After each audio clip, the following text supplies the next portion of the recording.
All righty. Good morning, commissioners, and over to you, Chair Harrington.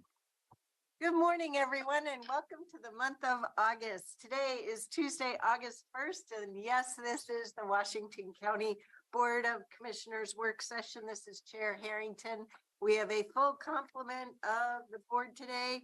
Vice Chair Commissioner Roy Rogers, Commissioner Nafisa Bai, Commissioner Pam Treese, and Commissioner Jerry Willey.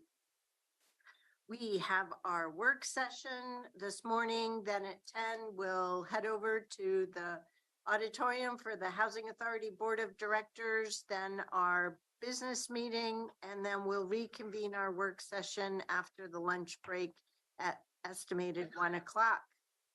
So just because we have a full agenda this morning with both of those boards, does anyone have any questions on this morning's business meetings? One question on the, and I don't see LUT, but we have closed Grabhorn a lot. Hopefully this is the last extension. I just wanted to know that. I can ask them offline. It's been closed a lot. Thanks. And Kevin, do you know who is reading the proclamation today? We have a staff member that is reading that. Okay, terrific. Great. Okay, well then, we'll head on over to board and leadership communication. Who would like to go first? I can. Thank you, Mr. Which Commissioner I normally Rogers. don't. Last Thursday, there was a little tournament that WEA had, and guess who won a big prize? Not me. And he's hushing me, so he can explain what he won in a raffle. Oh, I bought raffle tickets and won a weekend in Bend, so now I got to figure out how to report it or give it away. One of the two. If I give it away, I think I'm gonna have to give it to my wife, and she'll go without me. No, I'm kidding. I'll But- buy it off you. Huh? Buy it off you. Oh, no, she wants to go. I just got to figure out how to report the thing. So I'll be talking to you, Tom, on what I have to do. Congratulations to Jerry. On Saturday night, I tried to represent the board at the Wood Spring event. I went up there, checked every door. I thought maybe security would get me. I walked into the church instead. They had a mask going on. I walked out, walked back around. I thought maybe security would get me again as I was rattling all the doors. I then go back in and some woman says, "Are you here to see the priest?" And I said, "No, I'm looking for the Wood Spring." So she just go down through the mass. So I kind of tiptoed down through the mass and back. No, I never did find them, but it was an eventful. Oh, evening. I mean, that was Saturday. You Get did. blessed. I Yeah, I was gonna say, No. did you have They were all communion while doing you were this at me as I crucified? went through. I don't know what that meant. No, they didn't. They were very kind. Bathrooms fortunately were on the side, so they probably thought there was some elderly guy going to the bathroom. Who knows? So anyway, we didn't get representation there. I am going on a trip tomorrow with Diane and I guess Pam to look at the new potential buildings for clean water service, and that's it. Okay. Congratulations again, Jerry. Thank you. Okay. Last week was a conference with LUT and Salmonberry Trail folks, because we're trying to figure out what the permitting process looks like and what we need to do to get that started so we can start raising money for our 7-mile trail addition that's out by Manning and Sub Stewart. So continue to work with that. Stephen, please tell your team there that we appreciate their working with us and being flexible, I guess, and we'll find out what that looks like. But we're moving ahead with that.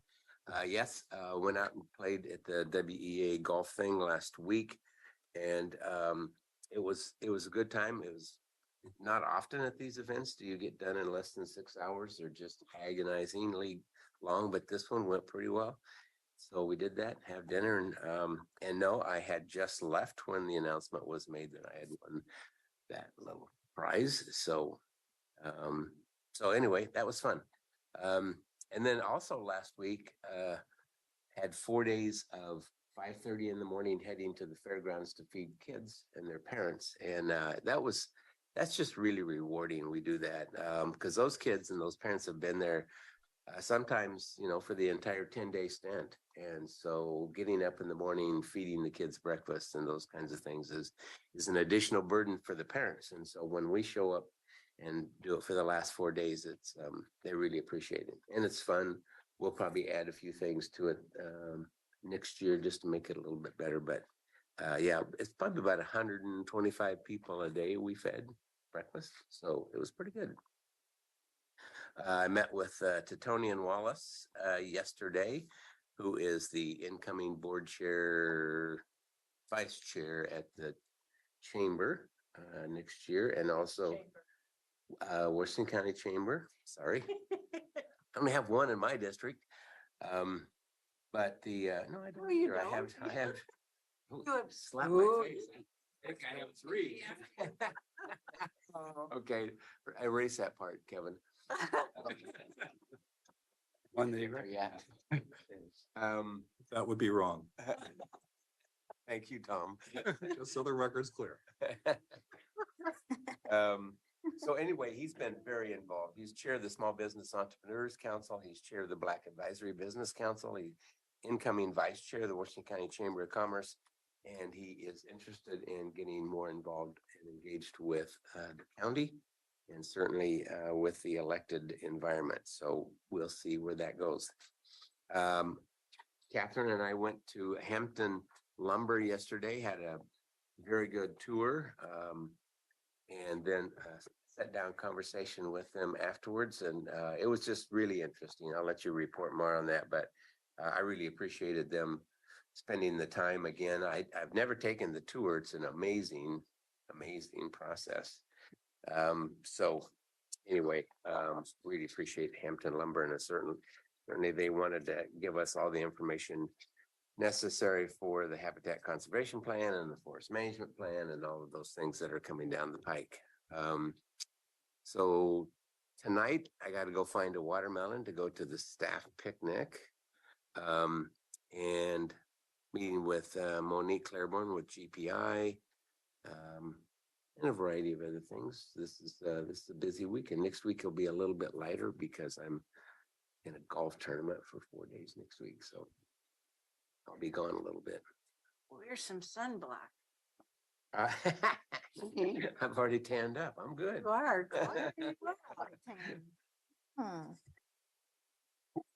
It doesn't come from days in the office. Huh? I said that doesn't come from days in the office. Geez, these two, it's like the sibling duel over here. My chair is now next to the window. Good morning. Last week, I had coffee with Catherine Ciarlo, the new Charlo. thank you for the new person at Metro. She's the new planning director. I really enjoyed meeting with her. I think she's going to do a great job. We talked about a lot of different things, the transportation needs in Washington County, the setup of impact, these were all more at the 30,000 foot level discussions, but I also did bring up, Chair, your questions about the visioning process that they're going through. And I suggested that we need to have an update to Washington County about what's going on there. And she said she would talk to Marissa about that. There was a special board of directors meeting for AOC that I attended. It was last Friday. Was it Friday? No. Thursday. No, Wednesday. 'Cause I took Wednesday off. Yeah. I got 2 options left. And we did have quorum. This was to approve the request from City of Newport for AOC to file an amicus brief in support of their request for a review at the Oregon Supreme Court in a case related to the recreational use community. And I had talked to Mr. Carr ahead of time about that. It did pass. So that's in the works right now, or it's probably already happened. I'm a little sideways because I took Thursday, Friday, and yesterday off. So I'm trying to catch up here. During Impact, there was the presentation on the urban growth management, the public engagement plan, and there was a discussion about the stakeholder round table that's being established. There's a new stakeholder roundtable and there's a youth roundtable that are being implemented as part of the plan this time. And I was concerned that I didn't know if there was a process by which we could suggest people to participate, but as it turns out, I've talked with Mayor Rosner. He is going to be on that roundtable as well. I know that Mayor Callaway also raised his hand to participate. I'm not sure if those slots had already been identified or not. So Does that include the youth? no, there's two. What? That's a So- trick question. So are they going to have youth from around the region, or will it be just Portland and Multnomah County centric youth? I don't know the answer to that, but I definitely raised the question about the roundtable for the stakeholders, and I can certainly look into what the process is going to be for Because there are multiple youth advisory councils in cities throughout Washington County. So I hope they would tap into. I'll follow up that. on that. Let's see. I'm also meeting this week with Mayor Rosner and with the chair of Impact, Chair Vince Jones Dixon. There, got all those. What jurisdiction is he from? He is from Gresham. He's a Gresham council. So it was a busy week. I'm looking forward to this week. I mentioned the meeting with Mayor Rosner and Councillor Vince Jones Dixon. We'll be discussing the UGR and just kind of introducing Tim to impact leadership. I'm studying up for the roundtable on Thursday. I thank you to Megan for printing off all the information. I actually had it in advance of my trip so I could take a look at it on the plane since I was there for so long. I'll be attending the Housing Director Community Forum and going on the building tour with Commissioner Rogers, and I'm going to be attending a Wingspan business operations briefing with Commissioner Willie. And thank you, Megan, for this report. Very organized. Good morning, everyone. I don't actually have too much of a significant thing to report, so that time could have actually would have stayed, Kevin, but I see I have 4 or 5 minutes now. Just busy last week after coming back from NACO. It's been busy with internal stuff, so nothing too significant to report at a board level. And this week is also busy with a lot of internal stuff happening. All righty. So on Friday, we received a very informative email from Ms. Marnie Kyle related to Metro's garbage reuse and recycling system symposium scheduled for Wednesday, September 27th, 10 to 3. I took a look at the various scenarios that they're planning, and I am quite disappointed.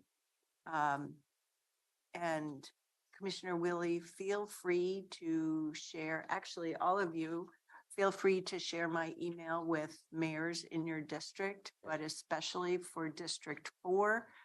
Their first scenario is to sell the Cornelia site that they've just gone through the process of planning and increase, keep the current Metro transfer stations in each of the other 2 counties in our 3-county area and increase regulations on local government. And then all the other scenarios either have everything in the kitchen sink or include selling Cornelius. And it's like, wait a minute, where's the scenario where after decades of not having a full service Metro solution in Washington County, you do that? So I let them know right away that I think they missed the boat on that one. But the reason I'm raising all this today is to make sure that we have some work session time on this because we need to have, I think we need to have a position and at least 2 reps at this symposium from our board. That's September 27th. Yep, Wednesday.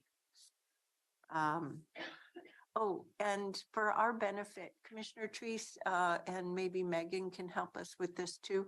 Is the District 8 meeting, AOC District 8 meeting, is that being changed, the date? Great. I just couldn't remember the date, and the rolling agenda from the original packet still had the September date. So, okay. And that was an accommodation for Clackamas County. Yes, yes. Thank you for doing that. Let's see, Friday, I spoke at the Quick Start PCC Semiconductor graduation that's also put together with Work Systems, Inc. It's the first time they had just an all-women cohort of 15 graduates. Our funding of this program through our ARPA dollar investment for economic development is funding 2 more cohorts this summer.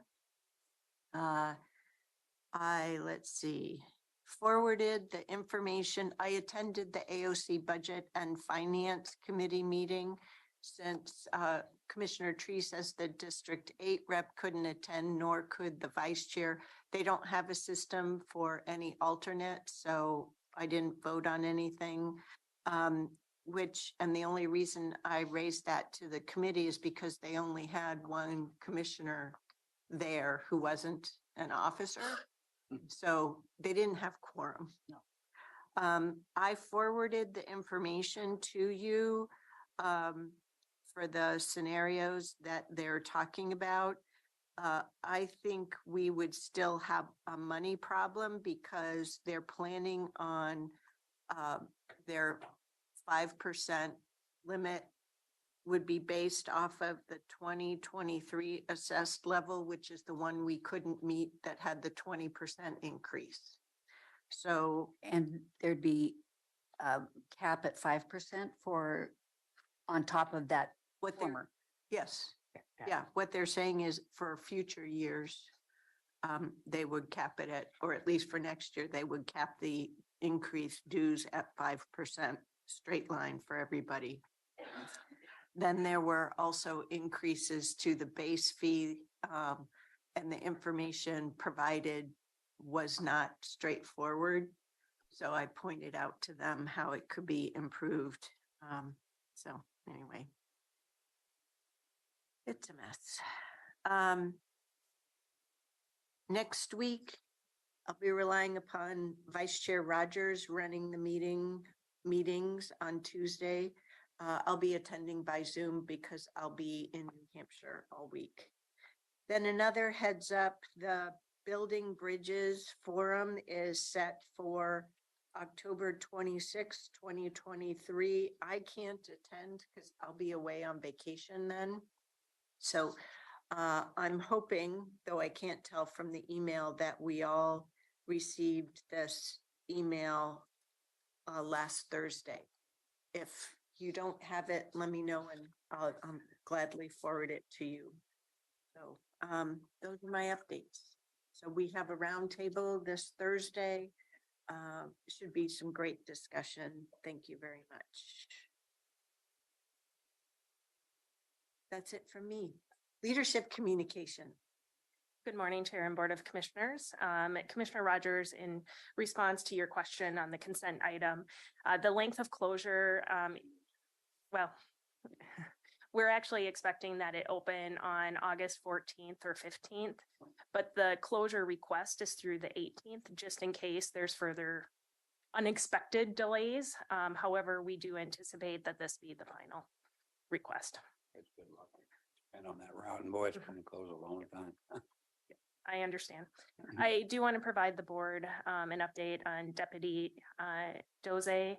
As your board is aware, the Sheriff's Office deputies came under fire last week after attempting to serve an eviction notice at an apartment complex in Tualatin. Deputy Chuck Doze was struck in the arm and face and has been under medical care ever since. The sheriff has informed us that Deputy Doze is making great strides in recovery, which is wonderful news. He has undergone multiple rounds of surgery and will have more this week. The sheriff has let us know that Deputy Doze and his family have received tremendous support from employees, community, your board, including contributions to the GoFundMe site that has been established in his name. Please let me or the sheriff know if you want any information as this moves forward. There will also be a Horizons post posted with the GoFundMe site information. On good news, I want to share our employee assistance program transition. I'm very pleased to share as of August 1st, which is sooner than we expected, we will have a new employee assistance program provider, Portland-based Canopy Wellbeing. After receiving significant negative feedback regarding our previous provider and assessing options that better meet the needs of our staff, Canopy was selected to replace Uprise Health. Canopy Wellbeing has been providing high-quality employee assistance since 1975. They have a vast network of diverse, culturally responsive, and trauma-informed providers, including those who specialize in support for our first responders. This transition and timing is incredibly important in support for our staff. Announcement to employees about this transition will begin this work. The shift to the EAP provider was able to happen this month earlier than expected due to the leadership and efforts of Assistant County Administrator David Martinez, Aaron Calvert, and the great deal of work by our benefits and leaves manager Debbie Watkins in Human Resources. So I want to give all three a shout out for making this happen. EMS transfer is going smoothly. This transfer from Metro West Ambulance to AMR Northwest began at midnight. Tim Case from the EMS program and Dr. Sani, our medical director, have been on site since very early morning, riding along with AMR Northwest. In addition, thank you to our EMS partners. Our fire partners have been at WACA, ensuring that there is a smooth transition also with dispatch. Washington County Fair. The fair concluded successfully, and Commissioner Willie indicated he spent quite some time there. The first 3 days were fairly hot with temperatures in the high 80s to low 90s, but the last 7 days were beautiful with temperatures in the 80s. Early numbers show that attendance was up 5% and also revenue up. We're anticipating by 10%. Fairgoers regularly commented to the information booth about how safe they felt with the new metal detectors at the entrances and the increased presence from our sheriff's office. So thank you for all the partners that are invested in the success of Washington County Fair. And with that, that concludes my update. Yeah, I took my grandson out there Saturday, and we went to the steak feed Saturday night, and there was a significant presence of our county sheriff's office, and it was good. They were just not only just walking around, but they were interacting. So, good presence. Great. Morning, Tom. Thank you, Chair, Board of Commissioners. I'll be relatively brief. The three things. One, as you may have seen in the paper, there's a tragic case where a young man is accused of killing a young woman. Daniel Gore is the defendant's name. Melania Lee is the victim. The alleged victim. On Friday, the court held that he could be tried as an adult, so they've waived him into adult court. And he was 16 at the time of the crime? I believe so, 17 now. And then Mr. Walter Bechard is still in jail. He did, however, get a lawyer appointed last week. They appointed Metropolitan Public Defenders. His 60 days under Oregon law expires next Friday. So the judge is going to hold a hearing to see if there's good cause to hold him or conditions upon which he can be released. Rob Bovart will be there, representing the county and the county's interests in protecting the neighbors. The DA is prosecuting, as you know, for assault charges, in addition to our code enforcement action. And then I just wanted to report the Oregon County Councils Association had their annual summer conference this week out at the beach. Washington County was well represented. I was not there as a short timer, but the rest of my team was there. And I was very proud that We had several presentations. Jason Bush represented about the election lawsuits we've handled this year. Courtney Duke-Dreesen talked a little bit about the time, place, and manner restrictions that she'd worked on that you just adopted. And Eamon McMahon gave an update on the Supreme Court decisions that affect government lawyers from this term. That's my report. Thank you. Thank you. Any questions? Diane, Clean Water Services. Thank you, Chair Harrington, and good morning, Board of Clean Water Services. So just a couple of things. Yesterday, Chair Harrington participated in presenting the certificates of completion to our very first Clean Water Services leadership class. And the team was very thankful for the chair being there, and her words really uplifted them. And I want to thank you for that. Logan Olds had the vision for this program, and he created it for the team as a pilot. And we're going to continue to utilize what was created here for our district-wide learning experience. And the team members had such great things to say about the leadership. And in fact, some of them have been promoted into new leadership positions, and they feel very positive about that. The program will be a district-wide platform that our culture, equity, and learning team will update the board on the board learning about it. I just returned from the Partnering for Impact Forum that was held at the Nevada Water Innovation Center at the University of Nevada at Reno. I did a keynote address about leadership in interesting times because it's for water, it's certainly the next decade is going to be a bit of a challenge. And I participated on a panel. So the Partnering for Impact folks bring together water leaders from utilities, universities, and the water sector for innovation discussions and issues about One Water. So there were about 70 people from multi-generations of water leaders, so newly graduated PhDs all the way to folks like me that have been in the sector for 40 years. So the discussions were really great.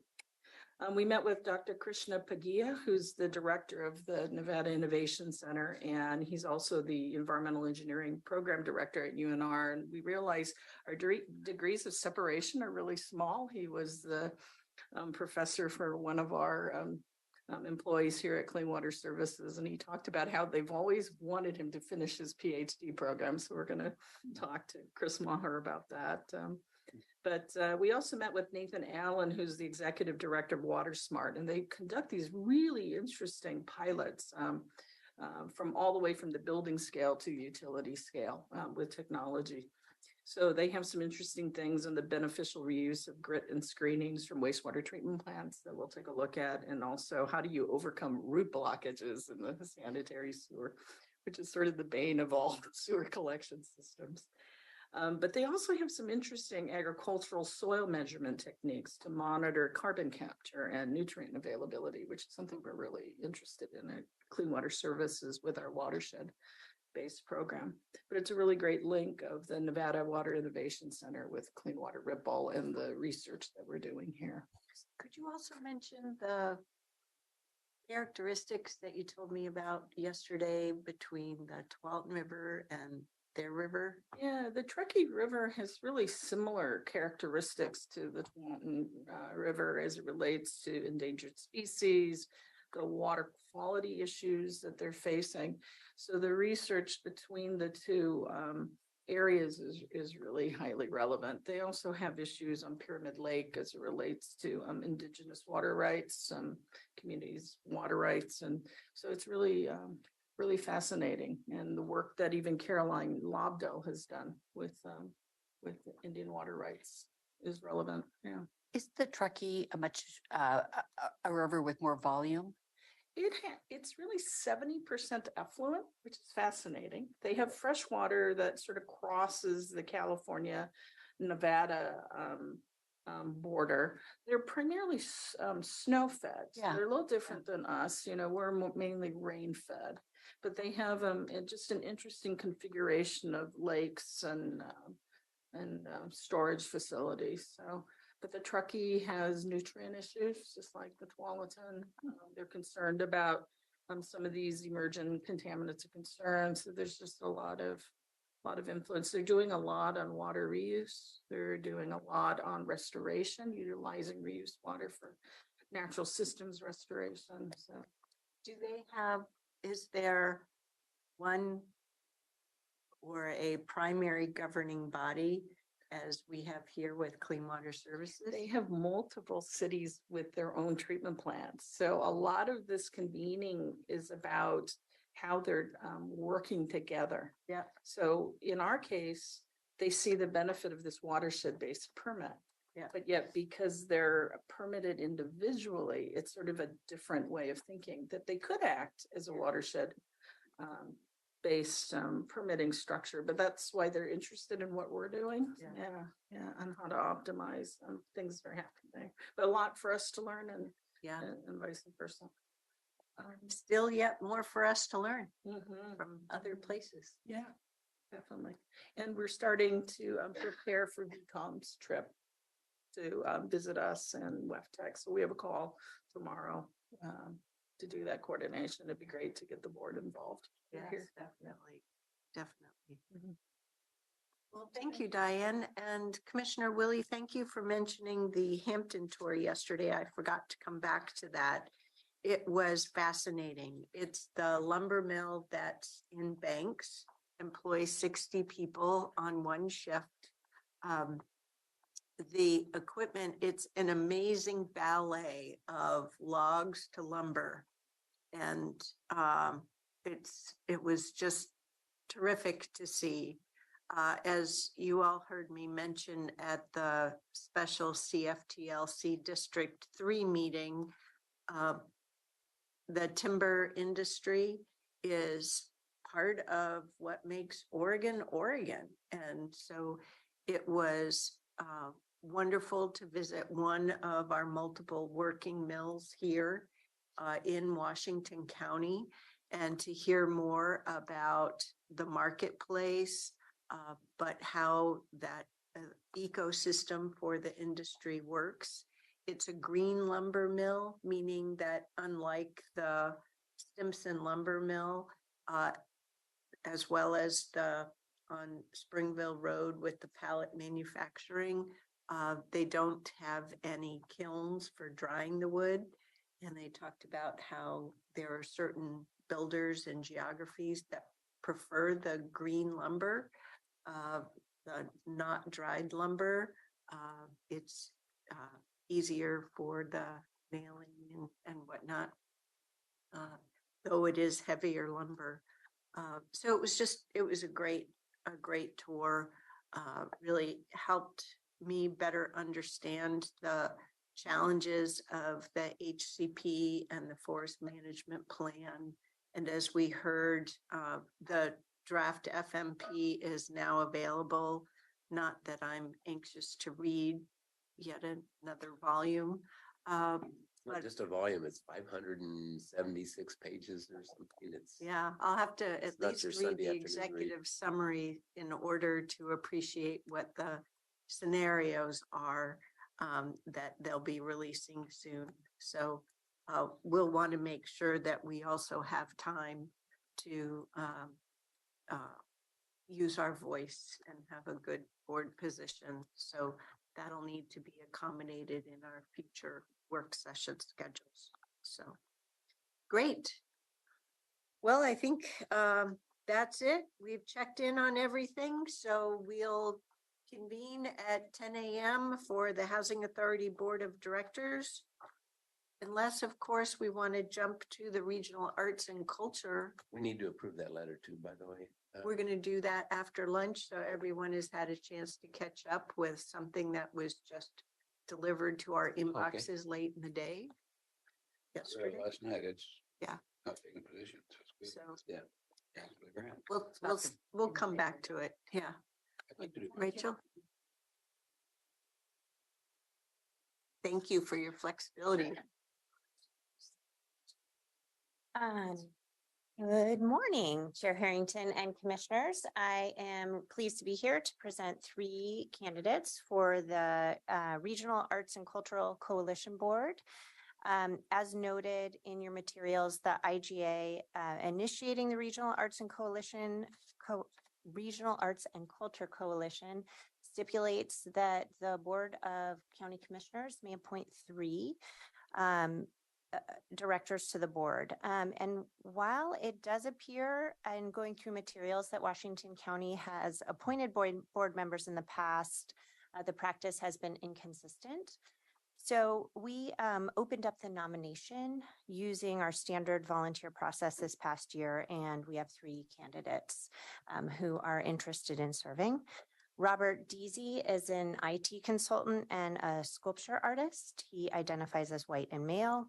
Vicky Green is a performing artist, coach, producer, and writer, and identifies as white and female. And Jayanthi Raman is an artist, community organizer, and arts and culture leader. And she identifies as Asian and female. So if selected by the board, the candidates would be forwarded to the RAC board for consideration and appointment. And I'm happy to answer any questions. No, I'm good with that. I read that through that information. Yeah. I feel fortunate for us to have 3 people who are connected to the arts and willing to serve. Yep. Great, thank you. Plum's We'll put great. that on a consent agenda for the future. Terrific. Great. So we'll come back to everything else at 1 o'clock. Great. Yes, sir. I just wanted to note on the item for forest classification this afternoon, our district forester was going to attend. He was called away to a forest fire. So he's actually working, but he's always going to attend remotely. I will handle most of the presentation, but he will be available. Okay, not a problem. I hope that fire can be dealt with. So, thank you. All righty, we'll see you a little later then. See you in the auditorium at 10. Wow.